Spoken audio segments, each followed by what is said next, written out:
Welcome to a special edition of IndiePower TV. We've got a very urgent cause-related message, and we couldn't get better to the source. She is the head of Roadie Care, and many years in the industry working on those giant tours like Guns N' Roses and Metallica and Def Leppard, Rod Stewart, Nine Inch Nails, and hundreds more. Will you please welcome Sandy Espinoza? Thank you for having me. I appreciate it. Well, we couldn't be behind this cause more. It's, I always say, if you've enjoyed a concert, you can't just thank the artist. You have to thank the crew and the hundreds of people that it takes to put on those shows, and to have great sound and great lights and a great stage and great production doesn't just happen. You know, they don't push a button and it unfurls. You know, it is so important for us at this time. And lack of concerts, and a lot of people, they feel for the artists, oh gosh, I can't believe these artists can't tour. Well, guess what? The crews are even more affected because many of them live tour to tour. They are not the headliners. They're not the ones at the top of the food chain, but they are so instrumental in making this happen. So please tell us and roll out, what is Roadie Care, why, and how people can help. Let's talk about it.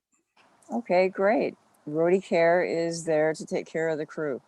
The people in black that nobody notices during shows, which is great because we're not supposed to be noticed, and that's why we dress in black. So all the spotlight is on the artist.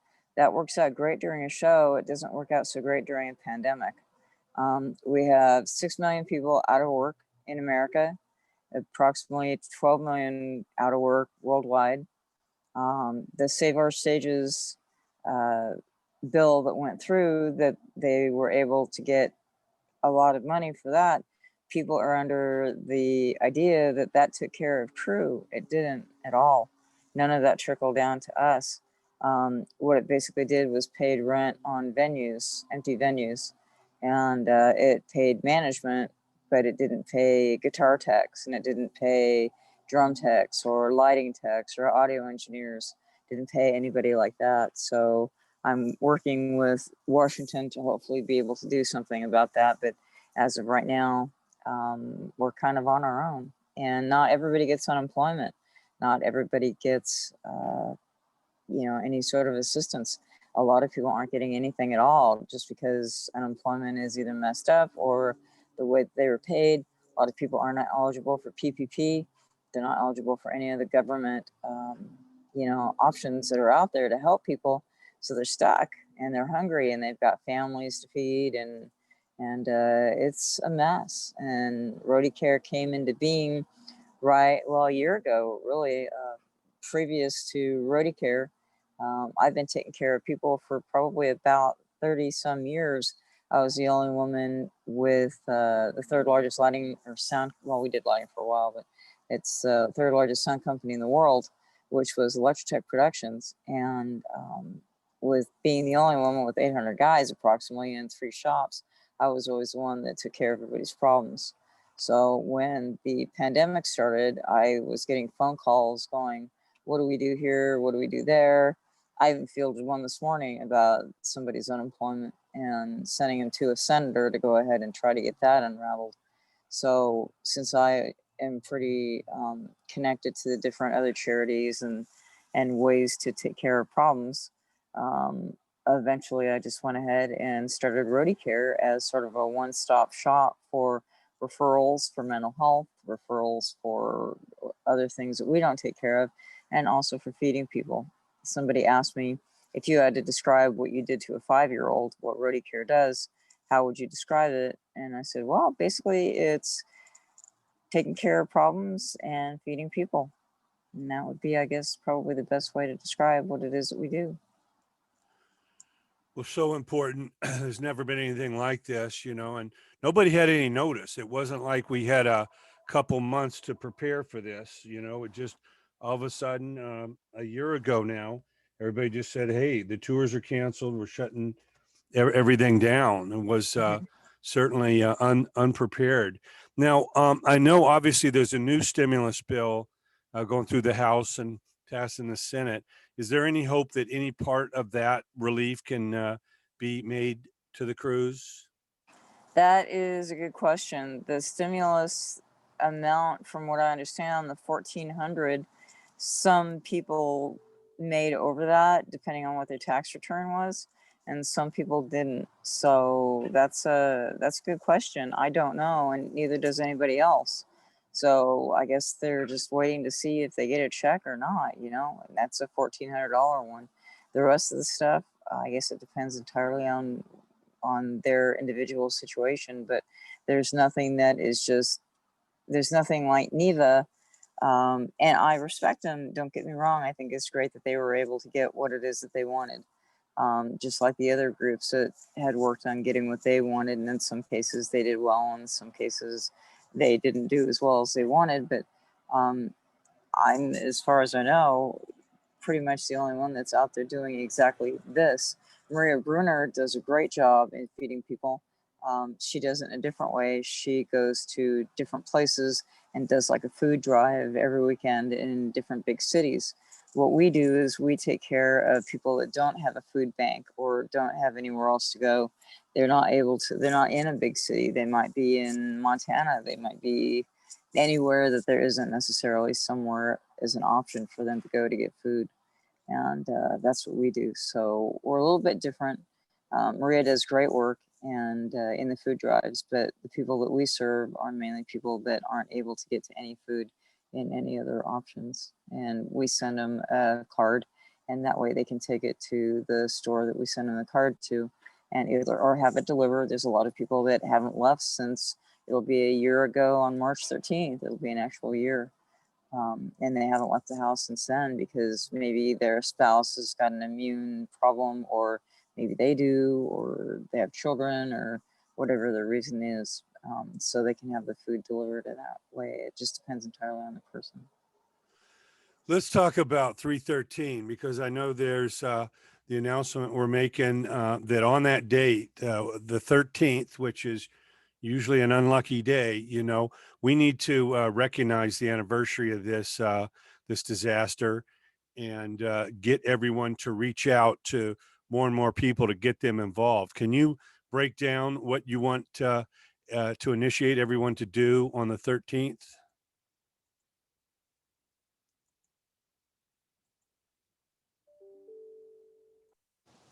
Hi, yes, March 13th is an important day. You know, I had a lot of people reach out to me and they wanted to commemorate it because it's been a year, March 13th, that our industry pretty much pancaked. And I sat long and hard and thought about it. I didn't want to do something depressing. I wanted to try to do something positive, and that was kind of a trick. So what I came up with was something. I'm gonna be doing a roundtable on Clubhouse for anybody that happens to be on Clubhouse, discussing where we've been, and it'll be me and it'll be a bunch of the techs out there, and discussing what we've gone through the last year and how do we figure on how we're going to get through the next year until there's work, whether it's next year or whenever it is. And also something that's kind of special that I hope everyone will take part in, which is you reach out to 13 people. So it doesn't even have to be 13 people you like. It could just be 13 people in your phone. And out of those 13 people, you make a phone call to every single one of them. And maybe it's 5 minutes a call, but it's the whole idea of people reaching out to people. And, you know, unfortunately, suicide has gone up in our industry, murder, suicide, uh, substance abuse, domestic abuse, self-medicating. It's been a bad time for people in our industry. So hopefully by reaching out to some of those 13 people, you never know what that phone call really means to someone who has been in lockdown and hasn't had anybody to talk to and hasn't had anybody to interact with. It could be the thing that really stops them from doing something that they would potentially regret. So it doesn't really take a whole lot to make a phone call, and you never know. And on top of it, maybe you'll get 13 calls from people that you missed, and it could be a good thing. So that's what we're shooting for, is on the 13th, make 13 calls. And what's the worst that'll happen? You just say hi to a bunch of friends. And on the other side, you could save somebody's life. Well, we're definitely going to do that. We're asking everybody, 313, call 13 people. Should we be sending people to Roadie Care? Because I know you've got some great articles. Our friend Bobby Osinski's got a great article there at the top of your page. And of course, there's an article on Tom Weber, which we've also interviewed, the Edward Van Halen guitar tech, and worked with so many people. And what do you suggest they do? Obviously, talk about the cause, but should we send them to the site? What else can they do proactively? Yes, absolutely. Please come visit the site. I'm constantly updating it. And in fact, there was something I updated that we discussed this morning. If they want always the most up-to-date information, go to Roadie Care, because it's always constantly being updated with new and exciting stuff. We're getting ready to launch a store where proceeds from t-shirts and other things, uh, depending on the item, will go back into Roadie Care, which goes back into feeding crew. And then did you want to go ahead and say something about what we had discussed this morning? I'll let you announce it if you'd like. Yes, absolutely. All of these incredible guitar techs and drum techs and keyboard techs are among the finest in the world. They've worked with all your favorite artists, as we mentioned.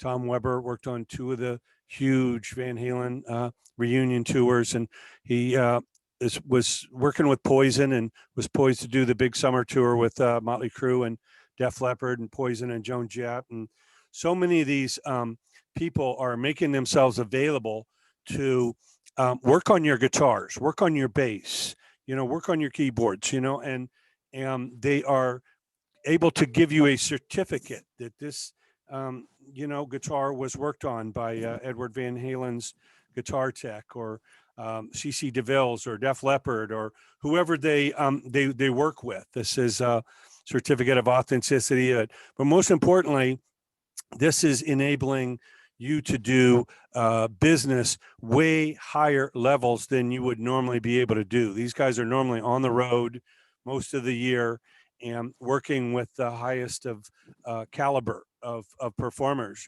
So to have the opportunity to have your instrument worked on by one of the world-class techs, this is a tremendous opportunity.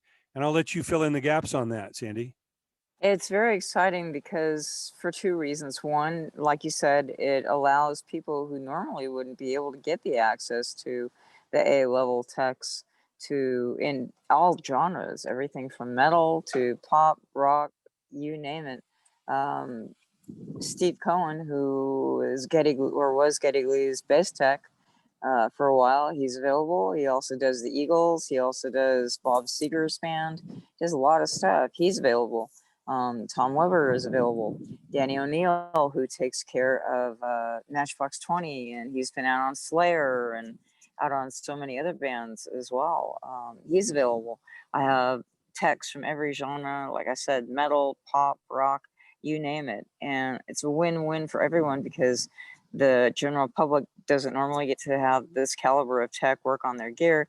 And secondly, it gives a tech a opportunity to go ahead and make some money during a downtime to feed themselves and feed their families. And it's really important that people are able to remember that these people, even though they're techs to Geddy Lee or to Eddie Van Halen or to whoever, they're also humans. They also have families. They also are just like us, and they're having a bit of a crisis right now, not just financially, but also this is what they do, and they're excellent techs. You can't find any better, or else they wouldn't be working for these bands. And it gives them a purpose, and it allows them to have a sense of normalcy, because trust me, their world has been turned upside down as well. Well, that's certainly a win-win-win for everyone. I know you've idolized these musicians, and like you say, they're rarely seen on stage. Maybe handing a guitar to Edward Van Halen or to Geddy Lee, but behind the scenes, they're instrumental. These shows wouldn't run as smoothly, and the performances wouldn't be as extravagant as they are without these amazing people. So to have access to them in this critical time, is a real win-win. And we look forward to getting the word out on this and encouraging everyone on the 13th to commemorate this disaster. And call 13 people, get them involved. You can imagine 13 times 13 times 13 times 13. It's a lot of people, but, we need to proactively work on this. And we're asking everyone that ever saw a great live performance, and I know a lot of us have seen thousands of them, to really think of the people that make that show happen, because again, they don't necessarily have the nest egg or the income level that the headliners have. And it's one thing to be off the road for a year, but it's another thing for these people, like you say, that often don't get unemployment or don't get any kind of stipends coming in, and the government hasn't really stepped up specifically for this. And as they've helped the live venues and some of this other stuff, we encourage everyone to talk to your congressman and senator, and let them know that live entertainment is not only one of our greatest joys in life and the soundtrack to our existence, but it's also one of our greatest exports. These artists and crews take this American music around the world to Canada and Europe and Australia and South America and Mexico and everywhere. And we're really proud to represent American music to the world. And we ask everyone to dig deep and really support those that really make these shows happen. Again, they're the invisible people. They're the people that are not supposed to be seen. But believe me, any one of these guys out there with an untuned guitar or something falling apart on stage, the whole show would come crashing down without these amazing men and women. Let me tell you a story about a call that I got over the holidays, and this just pretty much, sums up why we're in existence, what Roadie Care is about. I get a lot of calls every day, and I get a lot of emails every day from people that are in need, and we help as much as we can in the ways that we can, and the things that we don't do, we refer out to. There's 3 great charities that I can't tell you how much I support, which is Music Cares. They do phenomenal things for us. Absolutely love them. The Actors Fund has adopted us as one of their own, and they go ahead and help us wonderfully. I can't thank them enough as well. And behind the scenes too, they're just brilliant, and I love them all to pieces, and I deal with them often. And they offer a lot of services that we don't, such as mental health and therapy and a higher type of assistance than we can do, rent assistance if they have it. It depends entirely on the situation and how much they have and what people are asking for. So I got a call, and it was late. Generally, the late night calls are not good calls. And I answered the phone, and it was a gentleman who was in a room, and he was trying to be very quiet, and he was crying. And I thought, oh, this is not going to be good. And I said, hi, how can I help you? What's going on? And he said, I had to put my kids to bed hungry tonight. And I said, okay, do you want to tell me about it? And he said, well, I'm going through a split up with my wife. And he said, and it was my time for the kids for a long weekend. And I thought I had food in the house, and I didn't. And I said, okay. And he, just letting him explain. And he said, I thought I could borrow some money from some friends, and they didn't have any money because their unemployment is messed up. I said, okay. And he said, I couldn't find any food in town. We don't have a food bank. I said, okay. And he says, so this is the first time I've ever had to put my children to bed hungry. And he was crying. I mean, like deep racking sobs from like in his soul. He was just devastated. And he said he couldn't borrow it, obviously, from the mother, because then she would have known he had no money to take care of the kids, and he couldn't have had the kids, and he needed time with his children. So I said, all right, you know what? I said, I'm going to send you a food card. I want you to get the kids up in the morning, and then you guys go and do some shopping. So they did. And I asked him to call me when they were done with the visit. And he did. It's about 4 days later. And he called up, and he was crying again. And I said, are you okay? And he says, yeah. He says, this is different. He says, this is tears of joy. And I said, really? I said, what happened? He said, he says, I've lost my career. I've lost my home. I've lost my marriage. I've lost my family. I've lost everything. he said, what I couldn't lose is the only thing I had left was a time with my children. And he said, you guys made it possible where I could actually go ahead and feed them and enjoy my kids. And that's what's been keeping me going. He said, that's what I work for. That's what I live for, my kids. And if I couldn't have fed them, I would have had to have given them back. And I just would have had no hope at all. So that's what Rotary cares about. It's about trying to go ahead and step in where nobody else is. You know, we're small, we're grassroots. I'm proud to admit it. We're boots on the ground, we're guerrilla, we're step in immediately as soon as possible with whatever we can step in with to try to help. But stories like that, that's what we're about, is just to try to step in and help out whenever we can in whatever situations we can. And I can't thank the donors enough. I mean, they've been amazing. When Roadie Care started out, when we first had the need, I reached out to personal friends and said, I need your help. I need you to adopt a roadie. And they said, what does that mean exactly? I said, I have people, both men and women, both singles and families. They have no food and they're in trouble. And some were able to adopt more than others, and it's all done anonymously, so nobody really knows who's helping who, but because it's all done via email. But the great thing is you know what? They stood up and they helped, and more people heard about it. More and more people donated, and we were able to get everybody that asked for help last year. We were able to feed everyone, and that to me is huge. And we're doing the same this year as well. So I hope people continue to donate because the money really makes a difference. You know, I've been getting calls obviously for people that need bigger needs, and for the bigger needs, I send them to the bigger charities. But for the stuff that we can do, we do our best to step up and make sure that people are able to get fed, because this is America, and it is incomprehensible to me that we can't even feed our own people. I just do not understand this. And the same with Europe. You know, they're in better shape than we are. It's very kind of them to help out, and in some cases they really have, with some upcoming things that I can't talk about yet. But they're actually saying, you know what, we want to help the Americans because we're in better shape than you are, and that to me means a lot.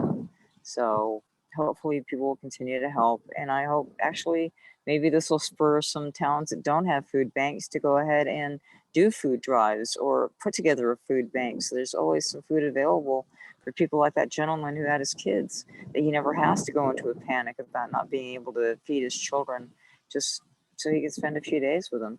You know, it's just not right.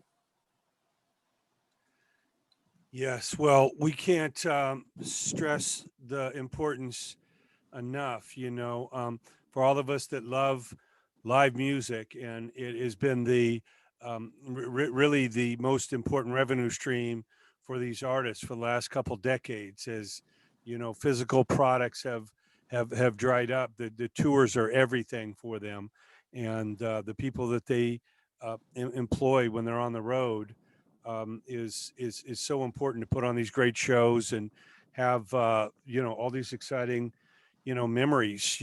But we encourage everyone to get out a pen, take down some information here, get involved. Again, if you're a musician, there's a golden time for you to have your guitar or bass instrument worked on by some of the biggest world-class musicians on the planet.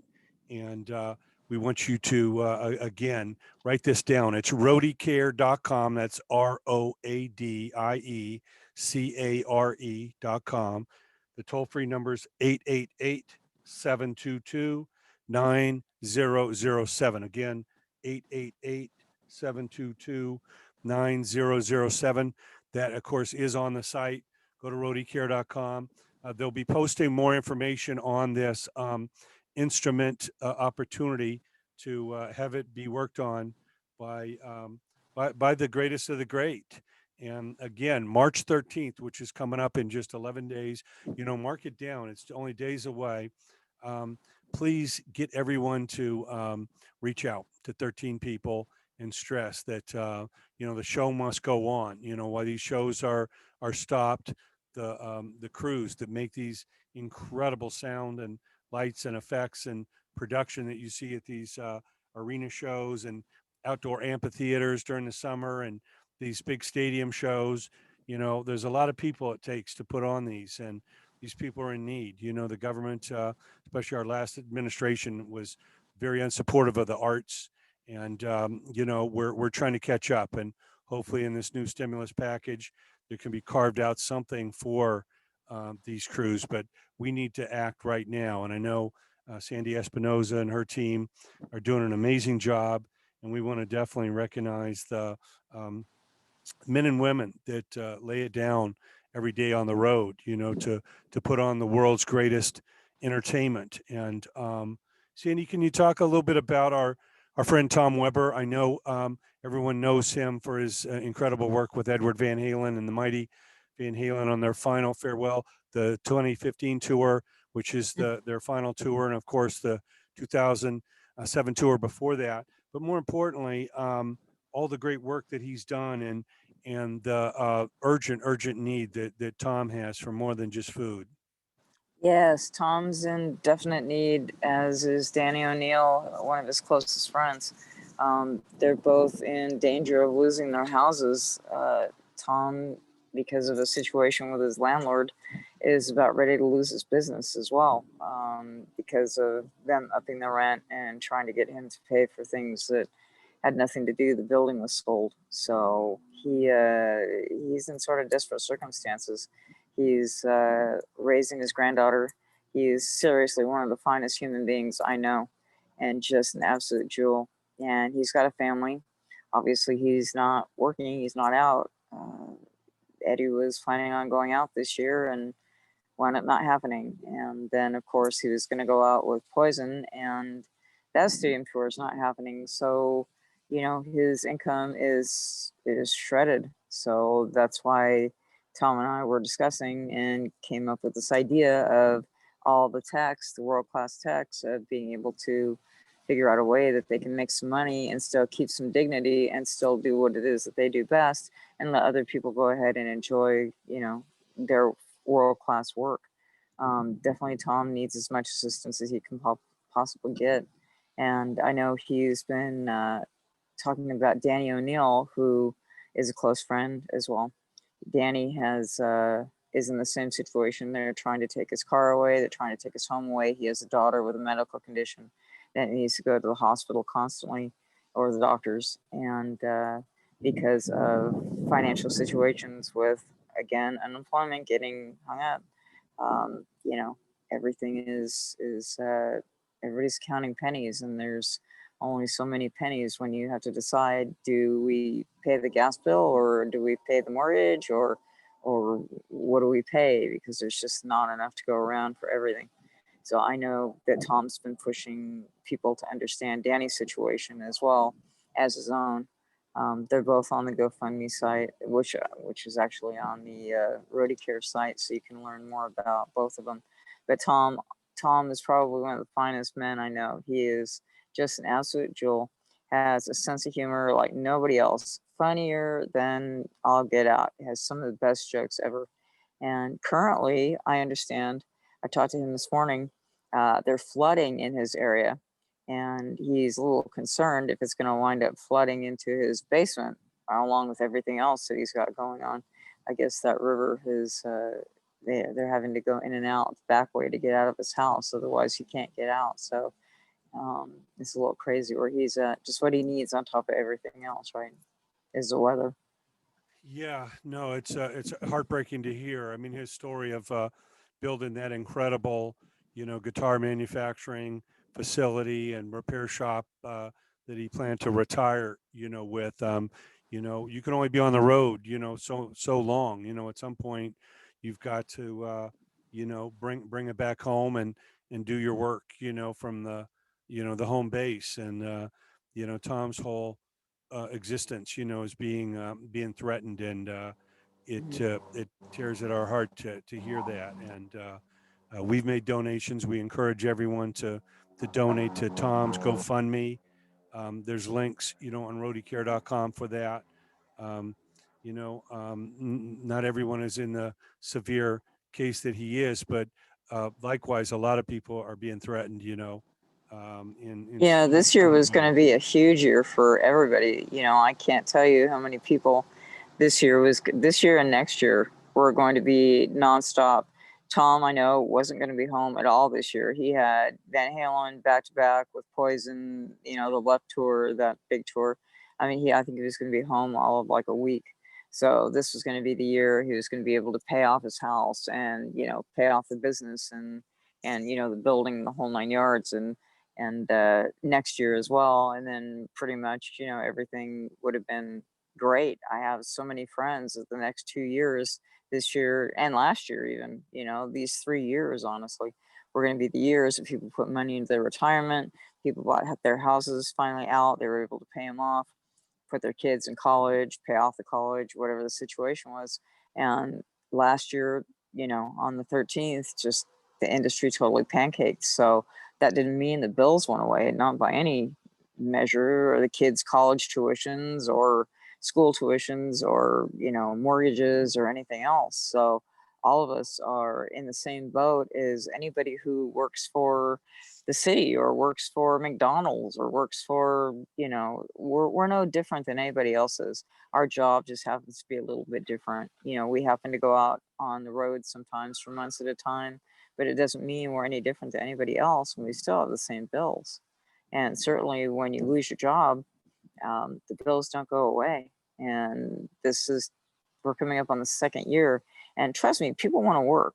I can't tell you how many crew people I get calls from that are asking for work. And in some cases, I've been able to place them with people that I know that we're looking for people. And then in that case, that's great.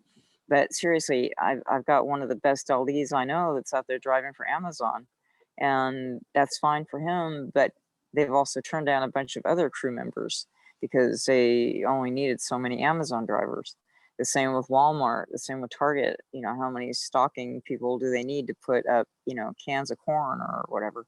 And a lot of times, one of the things that makes me really sad is they consider us overqualified, or they say, which is basically ageism. They just can't come out and say, we'd rather have somebody 18 rather than 48. The other problem that we have is people see the resumes and they say, oh, you know what, you're in the music industry, so when it starts back up again, you're going to leave. And in some cases, maybe that's yes. And in some cases, maybe it's no. I mean, who knows when the music industry is coming back, and who knows what anybody's going to want to do. I mean, I think a lot of people are just trying to get through day by day. So trying to project that far in the future is, it's impossible. But they won't even hire them because they're afraid they're going to leave. So people are out there working. They want to work. They're desperate to work. And that's why Tom and I came up with this idea of, what about if we use this sort of a thing and people can ship the guitars and the basses or whatever to the techs? They can get them authenticated. They're worked on by their favorite tech, and there's pictures, there's a certificate of authentication. They can frame or not or whatever, but at least it gives the techs an opportunity to make some money to feed their families. And people are excited that, in his case, of course, he's got a lot of Eddie Van Halen fans. How exciting is it for them that the same guy who set up Eddie Van Halen's guitars will set up theirs? It's kind of cool, I know if I was in that position, I would be really excited to have somebody like that, take care of my instruments. So it's a way to go ahead and help everybody, and sorry about the airplane. It's a way to go ahead and help everybody. It helps the techs continue to do what work they do. And it also helps the public out there that want their stuff worked on, because they're out there trying. The techs are desperate. Nobody's sitting at home watching The Simpsons. A lot of people say, oh, they're not working. They're at home, whatever, watching TV. No, they're not. They're out there doing anything they can to find work. And the constant rejection, even though they're very highly skilled and their skills are very highly prized, obviously, in our industry, going into the real world and trying to explain to somebody what you do as a tech or as a tour manager or as a stage manager or as a whatever. Sometimes the real world doesn't understand. I helped a guy with his resume last week, and I said, so you're a tour manager? He said, yeah. And I said, do you know how to drive a truck? Now, mind you, I've known this guy for a very, very long time, so he could talk to me like this. And he said, of course I know how to drive a truck. He said, why would you ask me that? I said, just play along here. So I said, do you know how to load a truck? And he's like, yeah. And I said, do you know how to unload a truck? He's like, yeah. And I said, do you know how to get from point A to point B? He said, yeah. I said, do you know how to read a GPS? He goes, why are you asking me these questions? I said, just play along. He said, yeah. And I said, okay, so you know what this makes you? He said, what? I said, transportation and logistics. And he's like, oh my God, I never thought of it that way. So we took his whole resume and had to take it out of our industry and put it into the real world industry, into words that they would understand. So he's still out there pounding the pavement, but now at least he's got a resume that resonates with people in the real world. I think somebody will snap him up. I hope so, because he's incredibly talented. But you know, when the real world sees one job is 2 months and another job is 3 months, they think you're a flake. They don't understand that's as long as a tour went. And when you try to explain that to them, they kind of look at you sideways and think, you know, is this person going to, you know, be with us for the long run, or are they only going to be here for 2 months? They don't realize that we do whatever it takes to get the job done, literally whatever it takes to get the job done. And they don't understand the dedication and the hard work and that ethic that it goes into. So anybody that hires a tech, they don't realize what a jewel they've actually got, and how these people will go ahead and do whatever it takes to get whatever job it is that they have done. And I'm hoping more and more people will go ahead and realize that, because we have, like I said, 6 million unemployed. That's an awful lot of people that the whole industry is pancaked. We have to do something to try to help.